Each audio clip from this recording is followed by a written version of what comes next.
we have these discussions all the time about potential limitations, but there's obvious strengths, and now we're getting to the point where we're going to see how it all goes. But yeah, I think he's done a tremendous job of putting his mark on it. He's kind of he's a force of nature in a lot of ways. He's one of the most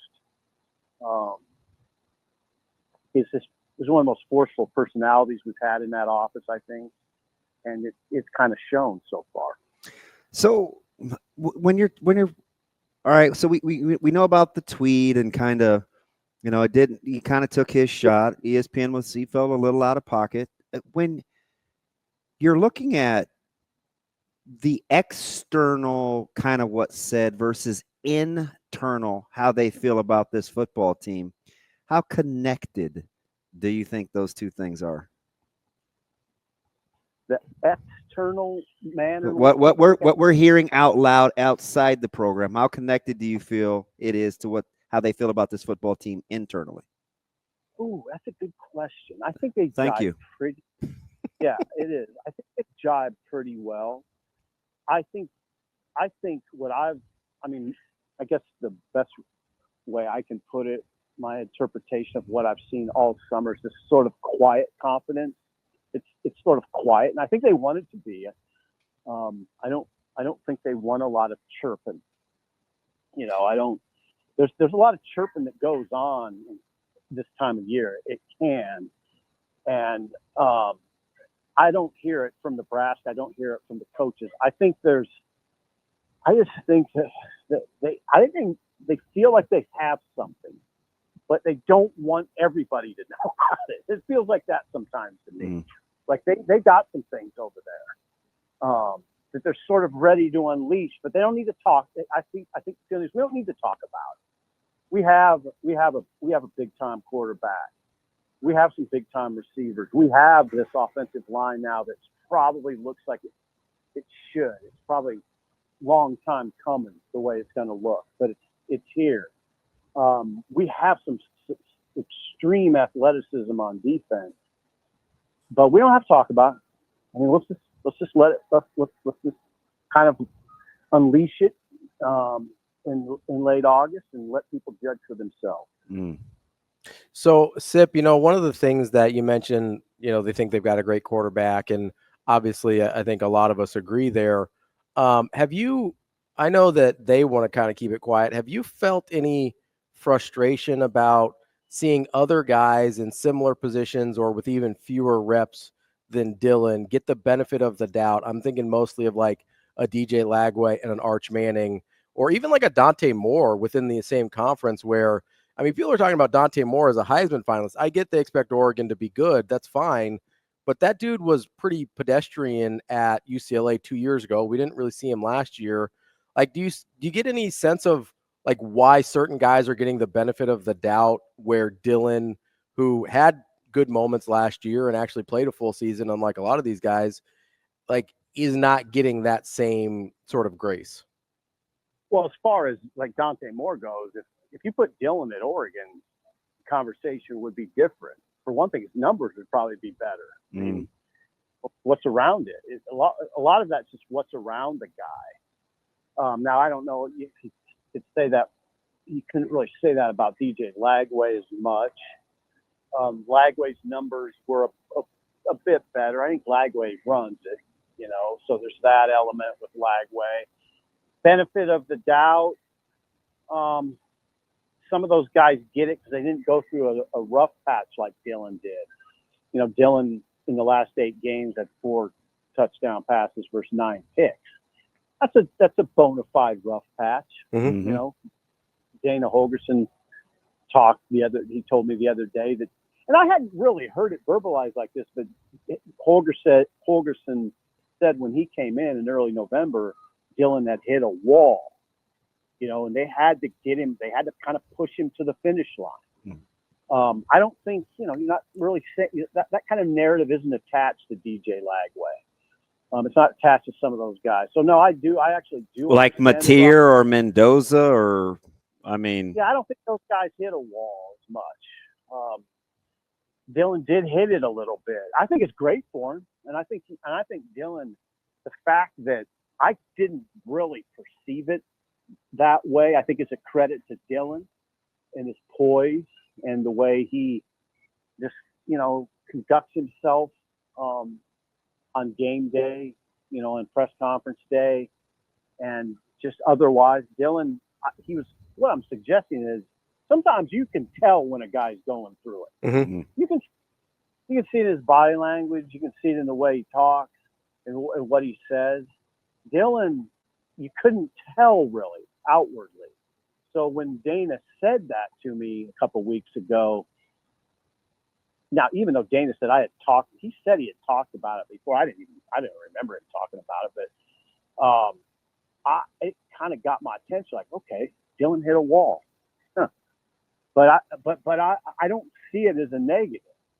I'm sort of glad he hit a wall in a way. I mean, it's Yeah, good. 500 over 500 snaps as a freshman year one. It's a lot. It's a lot. Like, it's gonna happen, guaranteed. Oh God, I mean, I think that. Dude, I hit the Dylan freshman wall in 3 weeks with 41 snaps. Right. I mean, Dylan is sort of remarkable to me in that I think we've already started to take him for granted a little bit. Like he's a tough kid. And, he's this big, strong, well-spoken, doesn't even seem like he's a young guy to me anymore. But he is. I have to remind myself all the time. Dylan is a young kid. But it's a credit to him that I continually have to remind myself that. Sip, in a floor versus ceiling discussion, which new quarterback impacts their team more? Gronowski at Iowa or Mendoza at Indiana? Floor versus ceiling. Floor versus ceiling. I'd say Mendoza's. I think that ceiling is high. Okay. I do. I know more about Mendoza. That's partly why I say that. But I think Indiana's program ceiling's a little higher. Okay, but if you pencil in Iowa for 7 wins minimum, what's good quarterback play worth? 2. Okay. So get 9. Okay. I see them more like as a 6. Maybe he gets them to 8. Okay. That's perception. Indiana just seems like there's a little more there in terms of what Mendoza will have around him returning. And just come on, we're talking about Iowa offense. You just never. I don't know. You just got to see. How much of it's just stylistically where you just don't think, even if Iowa's got good quarterback play, they probably aren't going to take advantage of it because of to the same degree, because of how they want to play games? Partly that, and partly. Am I the only guy that thinks it's Gronowski? No, maybe.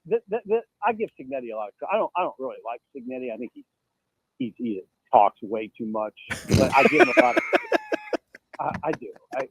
But I give him a lot of credit for what he does with his offensive acumen. Excellent. He knows what he's doing on offense. Mendoza has a lot of talent.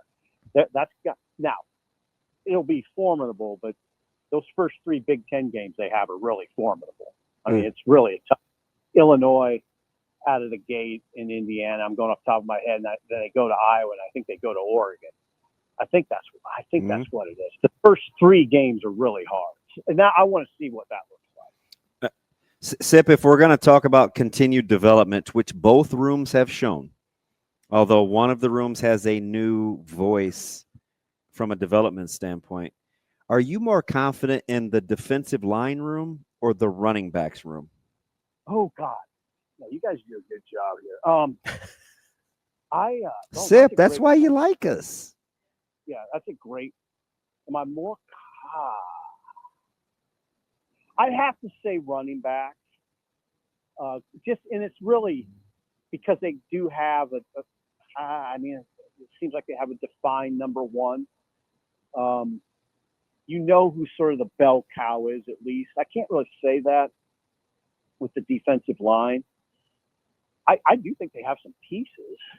They're pretty good. I do too. And eventually we'll be talking about Van Poppel like we talk about Ty Robinson. But eventually, I think that's a little bit down the road. With Emmett, it's got to be right now. It just has to be. There's just no other. I don't see a great way around it unless Makai Nelson really pops or Ives really pops, and let's see what this Mosey situation, how that presents itself in August. I hope you would like Mosey because there's a lot of Tom Petty to him, man. My man is not going to back down. I can tell you that right now. Well, that's good, and they need that. I mean, I hope that those guys are making that clear to Emmett. That we're not.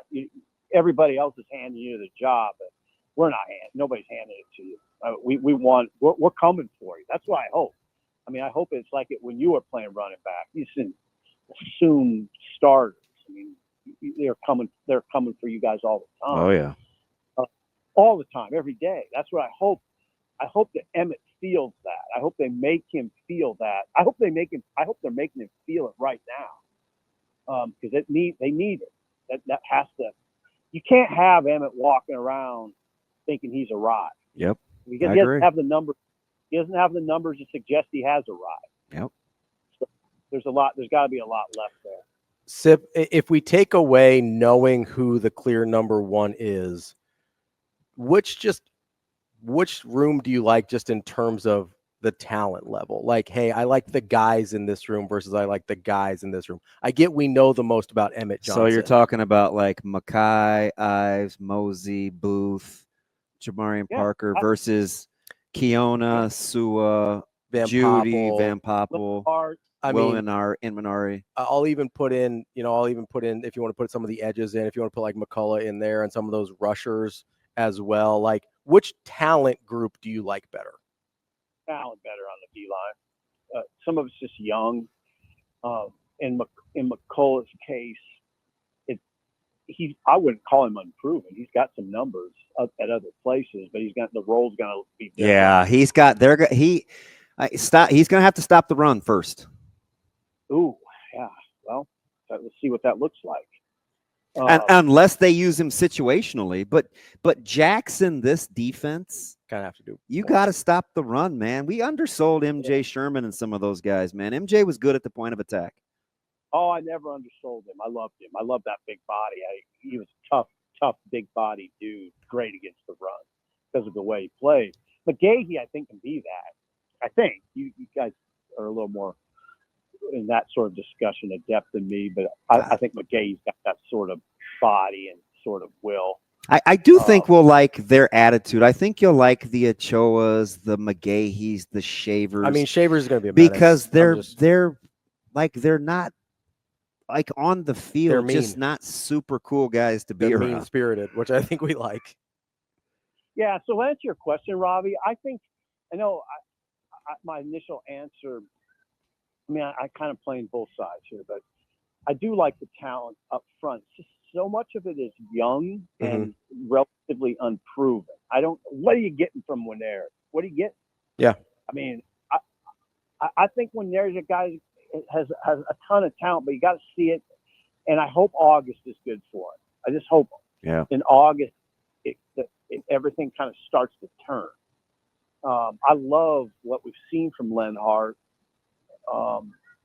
Backed off a little bit last year, probably injury related. Judy's Judy. I think he's all right. I think Van Poppel has star potential. If you were gonna get in the lab and pour a mold, they have 3 or 4 guys I think that you would use as the mold. You'd pour another Van Poppel body type. You certainly would pour Keona Davis. And you certainly would pour a mold for Inmanari. So like just body types. You feel good about that. You feel good. Oh, I feel really good. Lenhart, I feel really good. I mean, these are athletic, big athletic dudes. I mean, we forget about Cam, but he's actually experienced too. Yeah, he's a grown man now. He's a grown man. Now they're not. A couple of those guys aren't quite as big as I'd like, but they're big enough. So there's a microscope on. The good news is I think we're going to find out a lot in the opener. Scott Satterfield, his past is to run it, and I would think that they will test that sort of perceived vulnerability quick. Even with an experienced quarterback too, and I like him at the wideout spot too. I like Cincinnati's skill. Okay, I'd say I'd put it this way. I hope they test Nebraska. I hope they try to hammer that. I really do. I want to see Cincinnati come out and just say, okay, let's see what you got up front, and see what that looks like. That's if I were Satterfield, that's what I would do. And he has done it, and he has some guys that he can do it with. Not great, but I think if you look at what they have, that's where I would go if I was him. I'd just say, let's see what they got.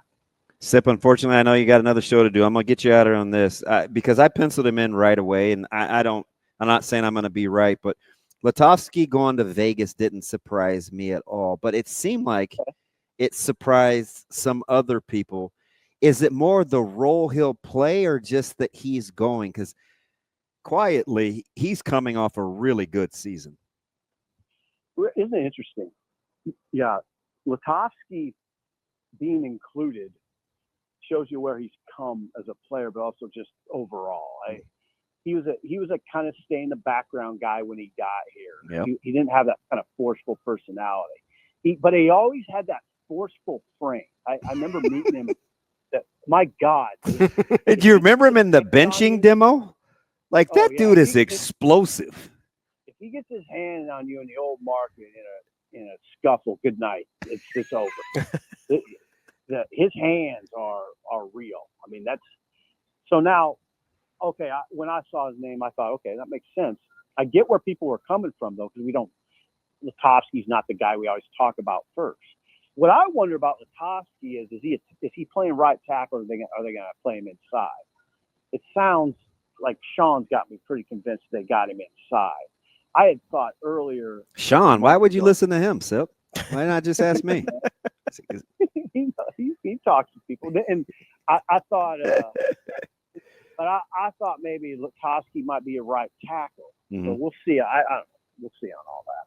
Yeah, that's our guy, Stephen Montgomery Sipple. Sip, that's your favorite one, isn't it?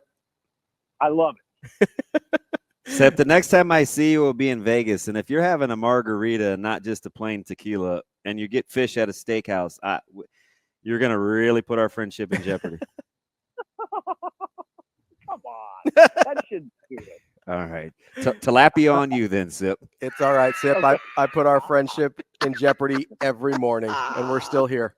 Stephen M. Sipple here for Cod Soft Tacos. I like that. How about some nice halibut, Sip? You want to go grab some halibut? I do like halibut. I do too. Yeah, I like all. I'm just saying, maybe get some scallops. I'm a big scallops guy. See what we can do. Scallops and broccoli is a go-to. What? Whoa! I mean, we could lose the broccoli. Well, easy on the broccoli, my Said guy. No one easy, ever. Easy on the broccoli. Who champions broccoli? Broccoli's good for you, Damon. What the? Sip, I'm glad you saved your best for last. We'll talk to you later, buddy. We'll talk to you later, Montgomery. See you, bud. See you guys. That's Steve. Scallops and broccoli. That's wild. That's mildly disgusting. I mean, listen. Just imagine the aromas. Absolutely not. Absolutely not. I mean, you can't do that. You can't even put those in the same neighborhood as scallops. Well, I'm out on broccoli. What are we doing here? That's our guy, Steve Sipple from Husker Online. Appreciate him joining us. You know what's really, really funny? What's that? In the last 3 months, how many times has either one of us said Cam Lenhart? I have a couple, but not much. And I'm a Cam Lenhart guy. Man, I might be at 0. Yeah. And I forgot. So, you know the guy it's just a blatant omission of a guy that I know can play. You know the guy that I usually end up skipping over is Enwinari, which as a guy that was a 5-star, that's a little crazy. But that's fair, though, because he still has work to do. Yeah, he does. But Cam has played. From a talent level, like I probably shouldn't forget. Yeah, shame on old DB.